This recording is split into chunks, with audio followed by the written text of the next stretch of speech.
Imagine a world where the concept of salary has acquired a completely new, universal meaning. The boundaries between professions that once divided society into strata have disappeared. The very basis of financial inequality has vanished. Now, everyone, no matter where on the planet they wake up, be it a Tokyo skyscraper or a modest home in the Andes foothills, finds the same amount in their account. This isn't a fantasy scenario, but a systemic failure that has become a new reality. All payment systems, all banking algorithms have been instantly and silently reconfigured. The gigantic mechanism of the global economy, previously based on the principles of supply, demand, and market competition, has begun to operate according to a different, previously completely unknown principle. Income levels have been fixed at a level that statisticians of a previous era defined as average for relatively prosperous countries. Now, it is the only unchanging constant for everyone. What will you feel when you check your balance? Perhaps at first disbelief, thinking there's a mistake. But day after day, week after week, the figure remains the same. Categories like salary, bonus, and project fee disappear. The financial calendar is simplified to a single date, the day when everyone's universal basic income is deposited into their account. Money arrives not as a reward for effort, but as a fact of existence, like access to oxygen or sunlight. The world has yet to comprehend the consequences of this shift. While cities go about their business as usual, and people rush about their daily lives, the invisible foundations of their reality have already been irrevocably altered. Stability has become total, but at what cost? The answer to this question has yet to be found. What happens when economic coercion disappears? Does the desire to engage in labor, no one voluntarily choose, disappear along with it? Let's look at how the global labor market reacted after the introduction of a single income. Imagine an industrial workshop. The roar of machines, the vibration of the floor, the air thick with metal and oil particles. Previously, shifts of workers stood here, their labor paid above average. Now imagine the workshop empty. The doors are wide open, the conveyor belt stands still. This isn't a consequence of a crisis or bankruptcy. It's a direct consequence of the new order of things. Why voluntarily expose yourself to noise, dirt, and potential danger if the results of your labor are no longer converted into financial reward? The financial incentive that for centuries drove people into mines, onto fishing trawlers during stormy season, onto round-the-clock assembly lines, has simply evaporated. Dangerous, dirty, and monotonous professions were the first to be abandoned. The mass exodus wasn't a protest, but a statement of fact. Economic viability had ceased to exist. At the same time, other spaces emptied as well. Not factory floors, but the glass skyscrapers of financial capitals. Traders' offices, where multi-million-dollar deals were once concluded, now stood silent. Monitors were dark. Why? Because the very object of trade, the financial advantage, had disappeared.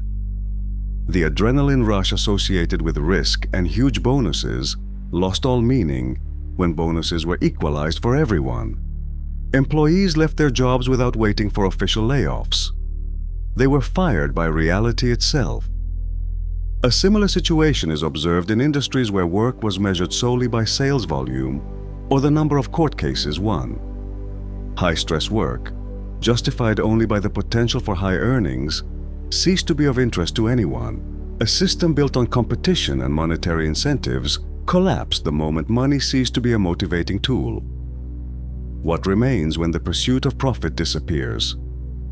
All that remains is pure action, and not every action is worth doing. What happens to the concept of a working day when it no longer measures the value of your labor? We continue our observations of a world where time has acquired a new value. Imagine an office building during rush hour. But instead of the usual stream of people rushing to their computers, you see only sparse movement. People don't arrive at 9 o'clock, but when it's convenient for them. They leave their desks not after 8 hours, but when they feel like it. The widespread transition to shorter, flexible working hours wasn't a legislative initiative, but an organic consequence of the new reality. Why spend strictly measured hours at a machine or in a meeting if the final account balance at the end of the month remains unchanged? The very foundation of work discipline based on financial necessity has disappeared. The volume of goods and services produced has begun to steadily decline. Manufacturing, services, logistics, all sectors of the economy have faced declining productivity. Assembly lines that once ran 3 shifts now run for a few hours a day. Projects that were once completed to a strict deadline now drag on indefinitely. But what's replacing discipline? Spontaneous self-organization. Teams begin to agree on who will report to work and when, in order to maintain the minimum necessary functionality. Job descriptions lose their meaning. A manager might unload goods, while an engineer might answer phones. Not only has the hierarchy of pay disappeared, but the hierarchy of responsibilities itself. Work is performed on a residual basis, after personal needs for rest, socializing, and hobbies have been satisfied. The concept of overtime has completely disappeared from common usage, as it lacks both motivation and definition. Career advancement, once the driving force behind professional activity, has lost all meaning. The desire to become a boss has been replaced by a reluctance to take on additional responsibility without any reward. The economy of equal sharing has given birth to an economy of minimal effort. What happens to society when basic economic incentives lose their power? We continue to explore a world where time and resources have acquired new values. Imagine a city's main street. Notice the storefronts. Electronics and designer clothing stores are empty, while experiential spaces are booming. Lines form not for the latest smartphone, but at travel agencies offering itineraries to the most remote corners of the planet. Ask yourself, where would you go if your financial resources were unlimited and at the same time equal to everyone else's? Gyms, swimming pools, and climbing walls can't accommodate everyone. Physical activity has ceased to be a way to stay in shape and has become a core leisure activity. Take a look at trade statistics. Book sales, especially fiction and non-fiction, have increased several-fold. Musical instruments, paints, canvases, and craft supplies disappear from shelves immediately after delivery. People are turning en masse to creative pursuits, which they previously often put off due to a lack of time or money. Cafes and restaurants are packed during the day and evening, becoming not just places to eat, but spaces for leisurely conversation. Parks, squares, and embankments are filled with people simply strolling, reading, or playing board games. A new economy is emerging, based not on the possession of things, but on gaining experience, developing skills, and maintaining social connections. The market is rapidly reorienting itself, offering an increasing number of services in entertainment, education, and hobbies. Consumption is shifting from the material to the emotional and intellectual, even if the emotional evaluation of these processes remains behind the scenes. What happens to an education system when it loses its primary utilitarian function? Training specialists for the labor market. We explore the transformation of universities and schools in a world where profession no longer determines income. Imagine the admissions office of a large university. The building's architecture speaks of its stature and tradition, but the makeup of the applicant pool has changed dramatically. Files of documents lie on the desks, but no one is applying to the faculties of finance, management, or corporate law. These fields, once the most prestigious, have emptied out overnight. Why spend years studying complex disciplines related to profit maximization if the concept of profit has lost its personal economic meaning? Ask yourself, what field of study would you choose if your future income didn't depend on it? The answer becomes obvious when you look at the neighboring buildings. Lines form for the faculties of philosophy, art history, archaeology, astronomy, and classics. People are turning en masse to fields considered impractical for centuries, yet holding the keys to understanding human experience. The lecture halls of these departments are overcrowded, but attendance has become completely irregular. Students come not to earn credit toward their degrees, but to learn something new. The grading and exam systems are losing their former rigidity. The learning process is transforming from purposeful preparation into free exploration. Faculty, deprived of the leverage of stipends and the threat of expulsion, are forced to make their lectures truly engaging to retain their audiences. Education ceases to be a social elevator and becomes an individual path for intellectual and cultural development. Pragmatism gives way to curiosity and expediency to genuine interest. Fundamental sciences and the humanities, which for decades existed on the fringes, are experiencing an unprecedented renaissance, while applied and commercial disciplines are slowly but surely becoming a thing of the past. What happens to one of the most fundamental human assets, real estate, when it ceases to be an investment?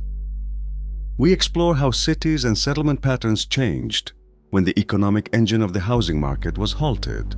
Imagine a panorama of a metropolis. Notice the construction cranes. Their booms are frozen in place. The roar of machinery that accompanied the city's upward growth for years has given way to silence. Ask yourself, why build new residential complexes when the financial incentive has disappeared? Construction companies, whose business model was based on the sale and resale of square meters, ceased operations. The real estate market didn't collapse. It froze, like a pendulum at its peak. The very reason for buying and selling disappeared. It's impossible to make a profit on a transaction when the incomes of all participants are equal. Why trade a spacious apartment in the city center for a similarly priced but smaller one on the outskirts? The pendulum migration between business centers and residential areas has ceased. Now look at the city map. Neighborhoods once considered elite, and neighborhoods once considered less prestigious, retained only their historical names. Their material basis, land value, was erased. People remained living where this change had caught them. The dynamic flow of population was replaced by a static picture. The urban mosaic froze. Streets that were supposed to be cleared for new highways remain in their former state. Infrastructure projects aimed at connecting promising neighborhoods lost all meaning. Urban space ceased to be a commodity and began slowly to return to its original physical essence, simply a place to live. Having lost economic gradation, territories also lost the social mobility associated with it. The urban fabric, deprived of constant financial redistribution, begins to function according to new, as yet not fully understood laws. What happens to social mobility when its main driver, economic inequality, fails? We explore how the principles of social formation have changed when the direct link between work, status, and the future of new generations has disappeared. Imagine a map of a large city. Neighborhoods that were designated as elite or disadvantaged on old maps today retain only geographic names. Expensive boutiques and private clinics in the central districts have closed as their target audience has lost its exclusive financial status. At the same time, infrastructure on the outskirts is gradually leveling out as demand for basic services has become universal. But the most interesting thing is not the change in the urban landscape, but the shift in social dynamics. The concept of social mobility loses its meaning. Why strive for a leadership position if it brings neither financial advantages nor special status?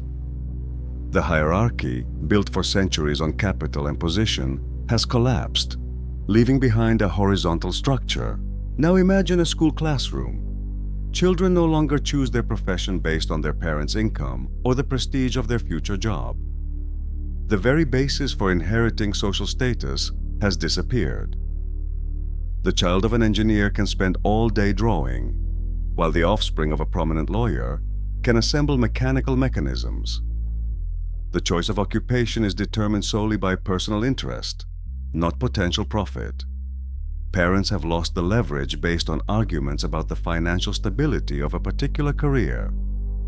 Professional dynasties, whether doctors, actors, or scientists, are disappearing as the economic rationale for their preservation has disappeared.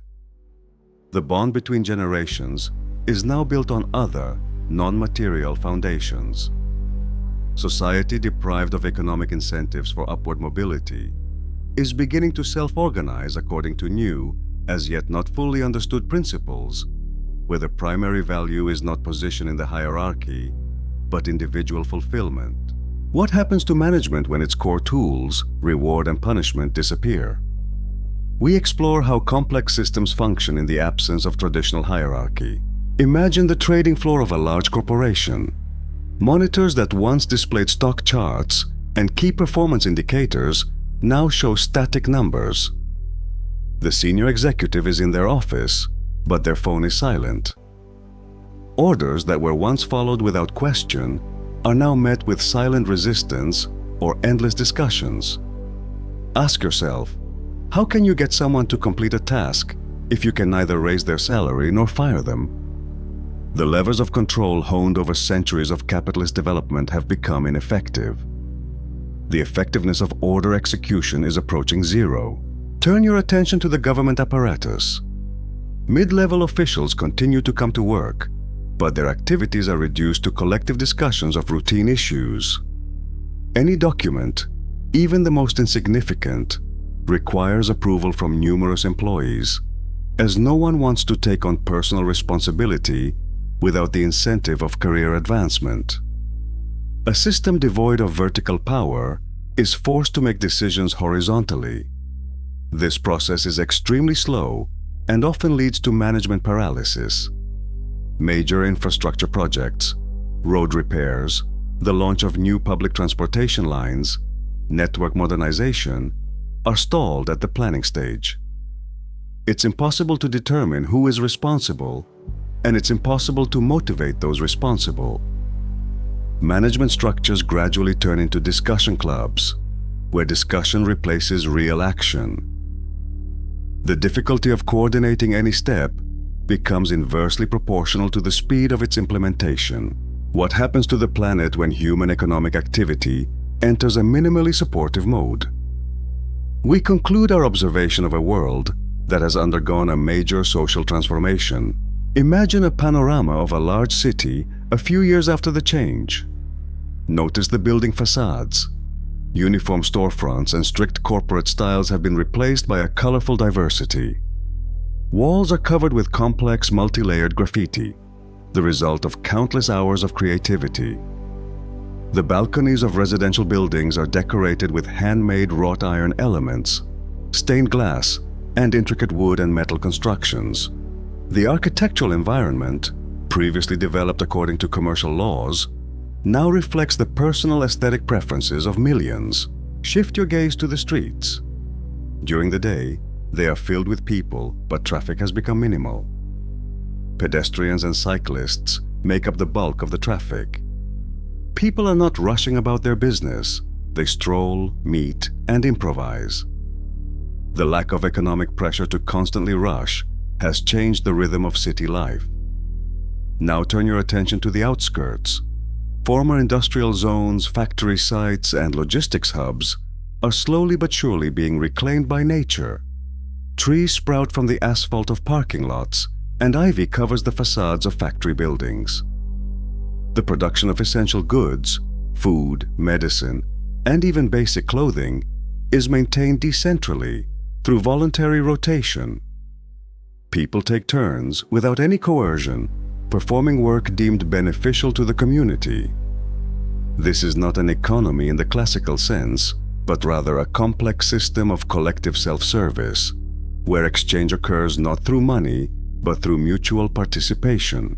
Civilization, freed from the total power of the market, has not disappeared. It has transitioned to a new static state, dominated not by financial flows, but by physical space, slowly changing under the influence of time and the spontaneous creative activity of the population.